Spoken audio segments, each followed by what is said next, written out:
Alright, it's finally time to follow up on the Borderlands 3 SupMatto situation. For anyone who is unaware of the recent controversy, I'll briefly summarize right now, but if you are already fully up to date, here's a timestamp to skip this segment and move right into the new material.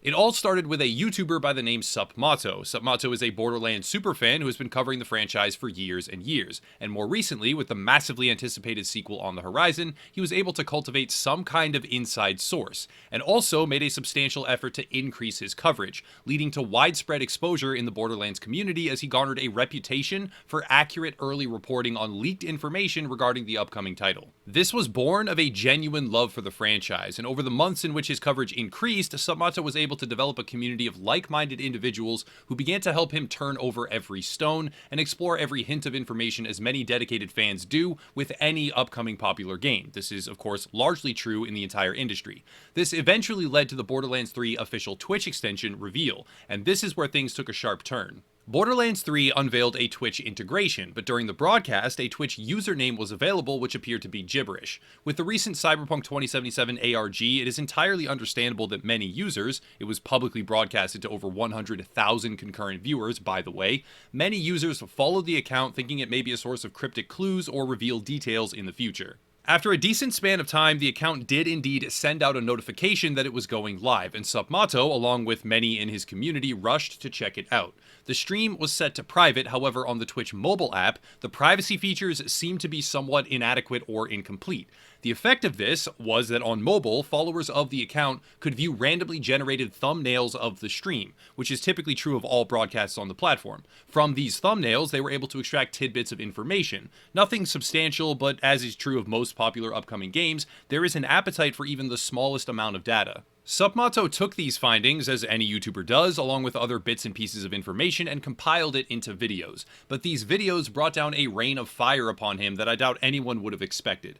The first stage was hired investigators showing up at his private residence. These investigators were hired by Take-Two Interactive, and have been used in the past as well to intimidate modders and possibly others into submission. SupMatto talked with them, and immediately after, though a certified connection is somewhat hard to establish here, his Discord server was fully deleted. A number of days later, he addressed the topic publicly. He laid out the chain of events from his perspective and made it clear he was distancing himself from both Borderlands 3 and YouTube. This is the point where Take-Two went for the throat. Soon after, a series of what eventually amounted to over 100 copyright strikes were issued against his channel, and due to the volume and persistence of these strikes, his channel has now been fully deleted from YouTube.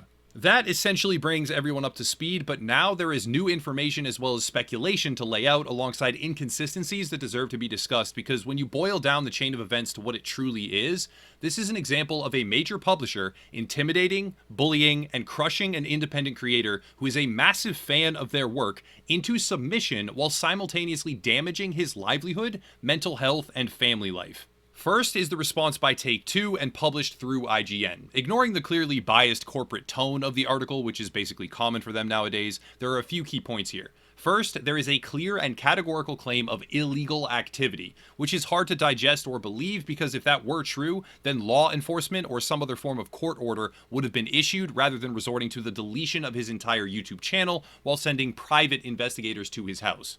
But still, moving on. The second piece of info is the claim that this has been a persistent 10-month investigation, which might be easier to believe had it not also been paired with the claim that an independent set of inquiries were being formed by both Twitch and Discord. There is no discernible reason for Twitch to be investigating his account. He actually streams on YouTube, by the way. He doesn't really stream on Twitch. Barring some sort of literal hacking attempt or forced breach of security, which I have now cross-checked with multiple sources claiming to be close to SupMatto, who say that such an event did not happen, Twitch has no connection whatsoever to Borderlands 3 leaks. Furthermore, the claim was made that SupMatto had been selling private access to a Discord server in which he dispersed leaked information, and that this final breach is what really caused Take-Two to retaliate with such ferocity.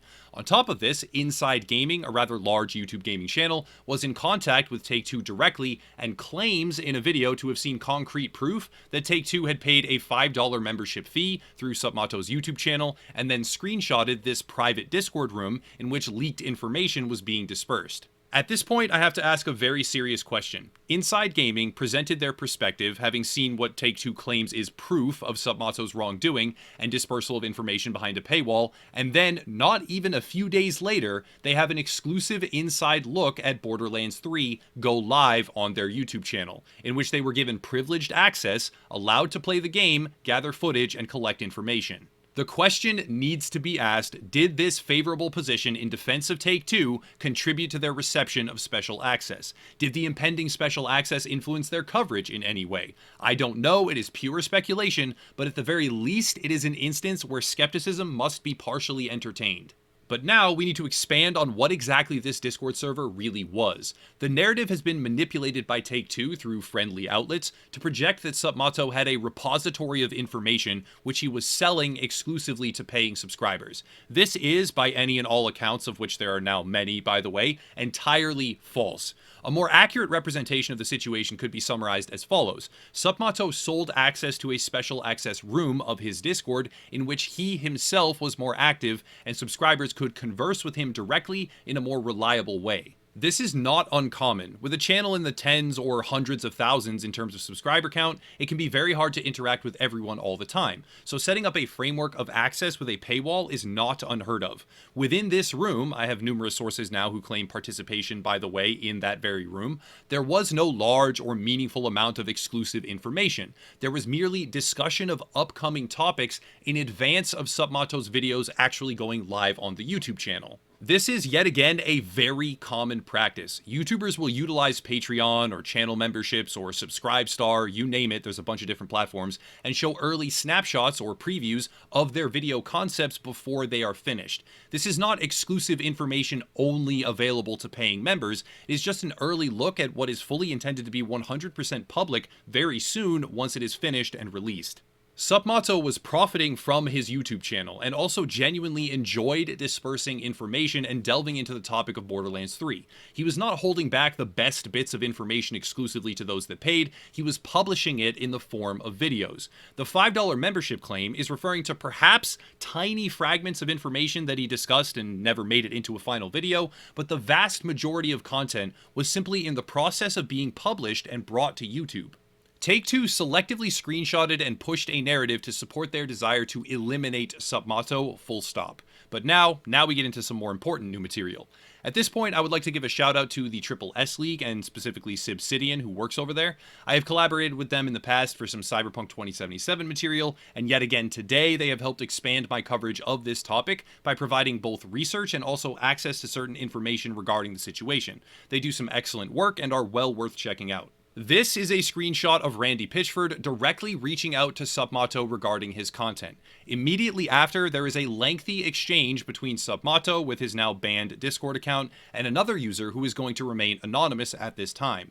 This conversation refers to the exchange between SupMatto and Randy Pitchford, which was seemingly a pleasant encounter, and on top of that, the direction pivots towards a discussion of how they are not breaking any sort of non-disclosure agreement, and then concludes with a lengthy information summary. There is talk of how it would be undesirable to be blacklisted by Gearbox. There is excitement at being on the radar of an important Gearbox official, such as Randy Pitchford, and overall the atmosphere is one of careful respect for protocol while delving into as much leaked information as they could. These screenshots very strongly suggest that SupMatto's source is not connected to Gearbox in any official capacity, is not violating a non-disclosure policy, and is not breaking any sort of verifiable law by discussing the information with him. Furthermore, this source is only responsible for a small segment of the findings that were covered on SupMatto's channel. The vast majority was uncovered by Reddit users and other community members, which is a common occurrence for any YouTuber highlighting news or leaked information.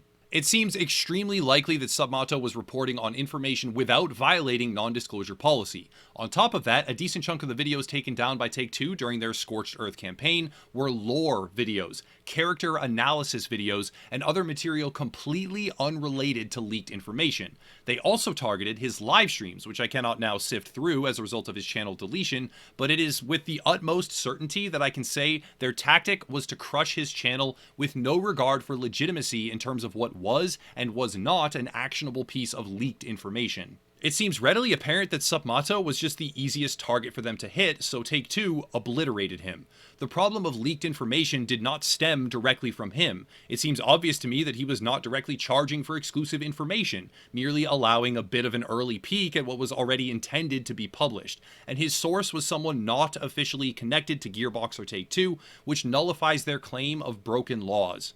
Gearbox itself also has a sketchy history from the highest echelons of management when it comes to information security. Randy Pitchford himself, as discovered in a lawsuit involving Sega and alleged funneling of funds as a private bonus, but that's a whole different topic, is claimed to be a loose cannon who leaked information on numerous occasions, dating back to Borderlands 2 in direct contrast to intended release plans. The question needs to be asked, how is this information getting out? Why is Take-Two crushing a creator that is not the proper party to blame? And with SupMatto's channel now fully deleted by YouTube, is this a standard we are willing to accept in the industry? One outlet claims to have insider proof from Take-Two of wrongdoing, and a few days later up pops some exclusive Borderlands 3 info on their own channel. Another outlet parrots Take-Two's claim of illegal activity, but at the very least, the bulk of their insinuations and allegations are disproven with even a rudimentary analysis, and all the while, a creator's livelihood has been crippled and mauled with abusive use of the DMCA system. From start to finish, this entire situation is an example of abusive corporate publisher behavior. SupMatto was concerned about being blacklisted and tried to stay on the right side of the line to avoid that issue. He was enthusiastically trying to make a name for himself in the Borderlands 3 community, giving the game free press, free advertising, and free promotion, and instead of working with him under any reasonable framework by which he probably would have agreed to take down content, Take-Two annihilated his entire channel, sent investigators to his house in a heavy-handed attempt to intimidate him, that's really all it could be, on top of God knows what else, with the ultimate effect of crushing someone that was not even an issue. What do you think they will do to someone who isn't a superfan who has diligently covered and promoted their products for 7+ years? That's pretty much all I have for today. I can't really do anything concrete to try and reverse this very dangerous precedent of nuking an entire channel just because it's the easiest way to shut down a leak outlet that in reality is not a result of the channel's owner, but covering the topic from top to bottom and correctly highlighting the situation rather than dishing snake speak permutations of corporate regurgitated PR soundbites in an effort to maintain some sort of insider access or exclusive information channel, that's the best I can do. If you want to support, check out the links down below. There are a bunch of different things, merch, memberships, that type of stuff. Hopefully Take-Two doesn't wreck my channel because I have a membership on a different platform. Fucking corrupt bastards. But that's it. I'll cut it there and stop rambling. As always, thank you all for watching, and have a nice night.